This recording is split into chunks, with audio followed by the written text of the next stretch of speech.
আচ্ছা, একজন বলেছেন, ইমাম সাহেব আমি রাজনীতি করার পাশাপাশি কি হিজবুত তৈরি করতে পারবো? এটা একটা কঠিন প্রশ্ন করেছেন ভাই। আমাদের আন্দোলনের আসলে একেবারে বুনিয়াদী নীতি, বেসিক নীতি হচ্ছে আসলে এই তো একটা সমস্যা। এর একটা সমস্যা জানেন, এই জাতিটা মাইর খাওয়ার পিছনে কঠিন যে কতগুলি কারণের মধ্যে একটা কারণ হচ্ছে ধর্মের নামে হাজার হাজার দলে এরা বিভক্ত। এটা একটা কারণ। ওকে, বিভক্তিগুলোর কারণ কিন্তু খুব বেশি বেশি না। হাতে এখানে বাঁধবেন না, এখানে বাঁধবেন। রাফুলিয়া দেন হবে না, এখানে হবে, মানে রাফুলিয়া দেন হবে না। ওকে, নামাজের পরে সম্মিলিত মোনাজাত হবে কি হবে না, এগুলা নিয়ে। কোরআন নিয়ে কি মতভেদ করছে ওরা? করে না। এক আল্লাহ নিয়ে কোনো মতভেদ আছে? কোন মুসলমান বলে আল্লাহ দুইজন, আল্লাহ তিনজন? না, বলছে আল্লাহ একজন। আচ্ছা, কোন মুসলমান বলে শেষ নবী পাঁচজন?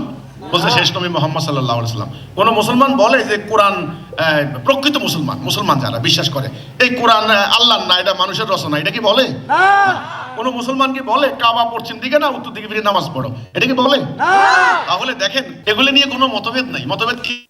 মতভেদ হলো মোনাজাত জায়েজ না জায়েজ, রাফুলিয়া দাইন হবে না হবে, হাতে এখানে বাঁধবো না এখানে বাঁধবো, মেয়ে মানুষের চেহারা দেখা যাবে কি এরকম ভাবে নাকি এরকম যাবে, এগুলা নিয়ে নাকি এই গন্ডগোল, এগুলো নিয়েই কিন্তু অনৈক্য হয়েছে।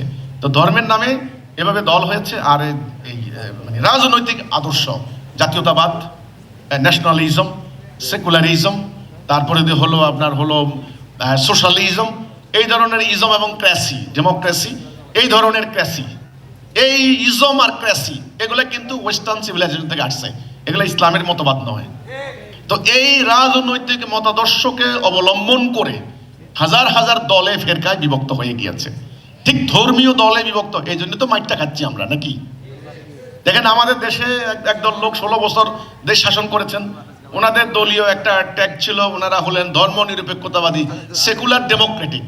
ওনারা কিন্তু দেশ থেকে পালিয়েছেন, ওনাদের দেশের আর কোনো অস্তিত্ব নাই। ওকে, এখন যারা পাওয়ারে আসছেন ওনাদের নাম হলো জাতীয়তাবাদী, ডেমোক্রেটিক অ্যান্ড ন্যাশনালিস্ট।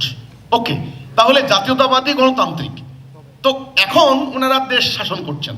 আমার কথা হলো, আপনি যে বললেন যে আপনি জাতীয়তাবাদী দলের সদস্য, আপনি কি হিজবুত তৈরি করতে পারেন কিনা? আমাদের আন্দোলনের একেবারে বেসিক নীতি, আমাদের আন্দোলনে যারা আসবেন তারা প্রচলিত বর্তমান বিদ্যমান কোনো রাজনৈতিক কর্মকাণ্ডে সম্পৃক্ত হতে পারবেন না। এটা হলো আমাদের আন্দোলনের একেবারে বেসিক নীতি। এখন আপনি যদি মনে করেন যে আমি জাতীয়তাবাদী দল করব, আমি হিজবুত তৌহিদকে সমর্থন করব, সেটা আপনার ইচ্ছা। আমি তো কারো মনের উপর জোর করতে পারি না। জোর করতে পারি? আমি জোর করতে পারি না। আমি বরং এটুকু অ্যাপ্রিসিয়েট করতে পারি, আমি আপনাকে ধন্যবাদ দিতে পারি, অন্তত বিএনপির একজন নেতা হয়েও আপনি আমার আন্দোলনকে সমর্থন করছেন, ভালো জানছেন, অন্তত আমার পক্ষে আপনি সমর্থন ব্যক্ত করেছেন। এই কিন্তু মনে রাখবেন, আল্লাযিনা আমানু ওয়া হাজারু ওয়া জাহাদু আ'যামুদ দারাজাতা ইনদাল্লাহ। কোরআনে আল্লাহ বলছেন, যারা ঈমান আনে, হিজরত করে এবং জানমাল দিয়ে জিহাদ করে, তাদের দরওয়াজা আল্লাহর কাছে অনেক ঊর্ধ্বে। আপনি যদি আল্লাহর কাছে দরওয়াজা ঊর্ধ্বে চান, তাহলে আপনাকে ঈমান আনতে হবে, হিজরত করতে হবে এবং জানমাল দিয়ে জিহাদ করতে হবে। বাস, আমি ইসলামের কথাই বলেছি। কিন্তু আমাদের আন্দোলনের বেসিক নীতি, কোনো রাজনৈতিক দল করা যাবে না।